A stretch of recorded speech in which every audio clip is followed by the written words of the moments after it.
The alert hits every phone in Miami-Dade at 11:52 p.m. Not a test. Not a warning about tomorrow. Now. You're asleep. Or you were. The sound cuts through everything. That flat, mechanical tone that your body learned to fear before your brain even registers why. You grab your phone. The screen is bright in the dark. The message is 6 words long, and in those 6 words, you understand that the life you went to sleep with tonight is not the life you're waking up to. Outside, the first cars are already moving.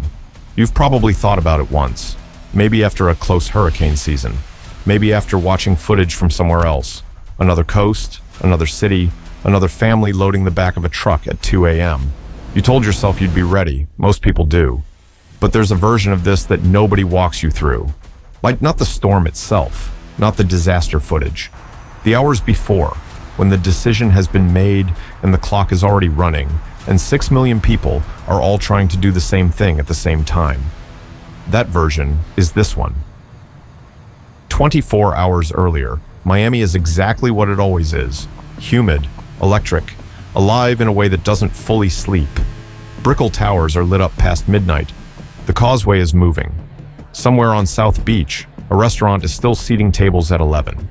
Cargo ships are lined up offshore, waiting their turn at PortMiami. Planes are stacked in descent patterns over the Atlantic, one every 2 minutes into MIA. The city processes roughly 3 million tourists a year. On any given night, hundreds of thousands of people sleeping in Miami weren't here last week and won't be here next week. Visitors, being conference attendees, cruise passengers between legs. They don't know the gas stations. They don't know the back roads. They don't have family an hour north with an extra room. They have a hotel key card and a carry-on. And now, they have the same 6 words on their phones that you do. The alert doesn't explain much. It doesn't have to. Mandatory evacuation, zones A through D, effective immediately. You sit up in bed, you open a news app. The page is slow to load, already struggling under the weight of 6 million people doing exactly the same thing. You get fragments, a system that accelerated faster than any model predicted, a track shift, a window that closed hours earlier than forecast. The time for a gradual, organized departure has already passed. You look at your phone, 11:58 p.m., and start doing the math. Where's the nearest gas station? How much is in the tank? Where are the kids' shoes? Your neighbor's headlights sweep across your bedroom wall, then another set, then another. By midnight, your street sounds like a weekday morning. Engines, doors. The low hum of urgency that doesn't have a name, but that every animal understands at a cellular level. You move faster without deciding to. Here's what a mandatory evacuation actually looks like from above.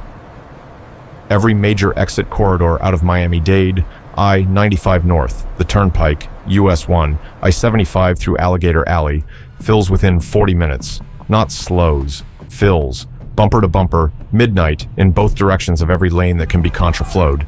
Gas stations on the evacuation routes run dry within the first 2 hours. Not from price gouging, not from hoarding, just from math. There are more cars than gallons. The stations that still have fuel have lines that stretch back onto the highway. People are waiting 90 minutes for a pump, and the clock on the storm window doesn't stop while you wait. Some people make the calculation and keep driving, running the tank down, betting on the next station and the one after that. Some of them win that bet. Some of them are still on the shoulder of I-95 at 4 a.m., hazards blinking, watching the sky change color in the east. What Miami actually is, underneath the skyline, beneath the tourism economy, is a logistical miracle that requires constant maintenance to keep from unraveling. The water system serving Miami-Dade depends on the Biscayne Aquifer and a network of pumping stations that run on electricity. See, storm surge doesn't just flood streets, it infiltrates the aquifer. Saltwater intrusion can compromise the freshwater supply for months after a single major event. PortMiami is the cruise capital of the world and one of the most active cargo ports in the Southeast. Every day, it processes goods that supply not just South Florida, but inland distribution centers that feed grocery chains across 3 states. When the port shuts down, even for a week, those supply chains don't pause. They fracture. Miami International Airport moves more than 50 million passengers a year. In an evacuation, it becomes something else entirely. A pressure valve for people with the means to use it, and a locked door for everyone who doesn't. The city was built on a swamp. It was built low, flat, and close to water that has no reason to stay where it's told. Everything here was always one decision away from becoming something else. By 3 a.m., the contraflow lanes are open on I-95. State troopers are managing the merge points. Emergency broadcasts are running on every radio station. And then the fuel tanker convoys, the ones dispatched to resupply evacuation route gas stations, hit the same gridlock as everyone else. They're on the highway. They have the fuel. They just can't move. And somewhere, a family of 4 is coasting into a rest stop with the low fuel light on. 2 kids asleep in the back seat, 120 miles still between them and high ground. This is the moment the evacuation stops being a plan and starts being something else. The window isn't closed yet, but it's closing. You and the people who are still in Miami, the ones who waited, are about to face a different calculation entirely. Not how do we leave, whether we can.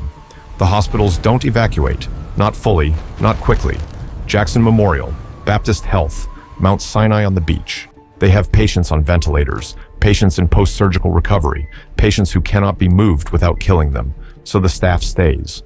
A skeleton crew, then more than the ones who couldn't get out in time and made peace with it. Generators are running. Fuel reserves are calculated in hours, not days. The nursing homes are a different problem. Florida has hundreds of them in Miami-Dade alone. Some have buses. Some have transfer agreements with facilities further north. Some have residents who cannot be transported safely by any means available.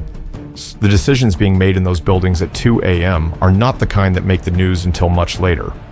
PortMiami is in emergency shutdown. Ships at berth are being cut loose or held under emergency protocol.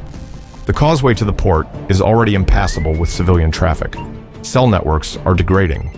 Too many simultaneous calls, too many people trying to reach family, too many check-ins and last messages.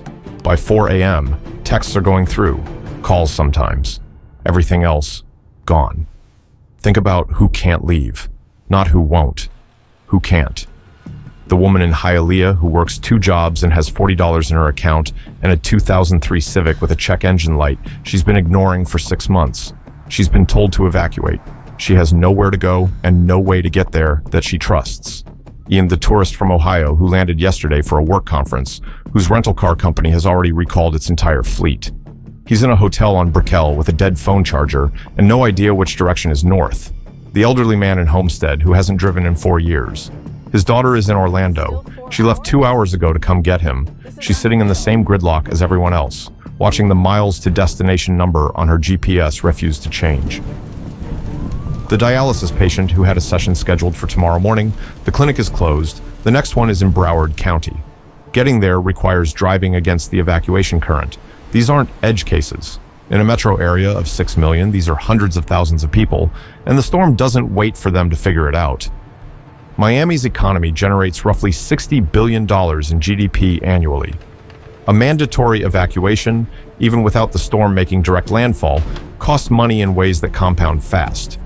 Hotels and rentals absorb cancellations that the insurance adjusters will argue about for years. Cruise lines redirect ships and eat the repositioning costs. The port closure disrupts cargo contracts with penalties that start accruing immediately.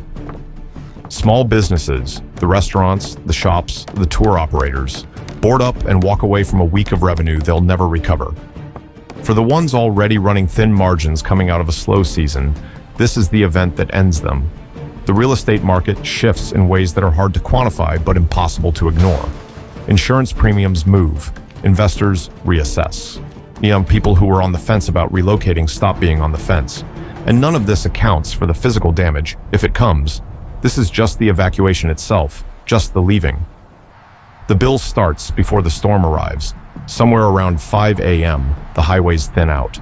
Not because the evacuation is over, because the people who could leave have. What's left is a city that sounds like it's holding its breath. Gas station canopies rattling in the pre-storm wind. Traffic lights swinging on their cables. A shopping cart moving across an empty parking lot with no one pushing it. Miami, which is never quiet, is quiet. The water in Biscayne Bay has gone flat and strange. That oily stillness that happens when the pressure drops and the atmosphere presses down. The city is still here, but the city has already changed. The storm makes landfall at 7:14 a.m. And in the evacuation shelters in Orlando, in Gainesville, in Atlanta, People are watching their phones, watching radars, watching the cone track directly over the neighborhood they left 6 hours ago. Some of them know, in the quiet part of themselves, that what they're watching is not a temporary interruption. It's a before and after. Miami has known this was coming, not this storm specifically, but a storm, this kind of pressure, for a long time. The science has been clear. The projections have been public. Sea level rise, intensification rates, the urban heat, sink effect on storm behavior over warm, shallow water, the infrastructure investments that could have helped, elevated evacuation routes, distributed fuel reserves, hardened communication networks, pre-positioned emergency resources in the southern corridor have been debated in budget meetings and postponed in favor of more immediate priorities. Preparation is always less urgent than it is necessary. Until the night, it becomes both at once. In the weeks after, people come back. They assess the damage. They file the claims. They gut the drywall and stack it on the curb. Some of them rebuild. Some of them don't. But every person who drove out of Miami that night carries something with them that doesn't go away when the power comes back on. Not fear, exactly. Something quieter than that. The knowledge that they live in a place the ocean has been patient with, that the systems keeping that city functional, the roads, the fuel, the hospitals, the communications, are not guarantees. They're arrangements.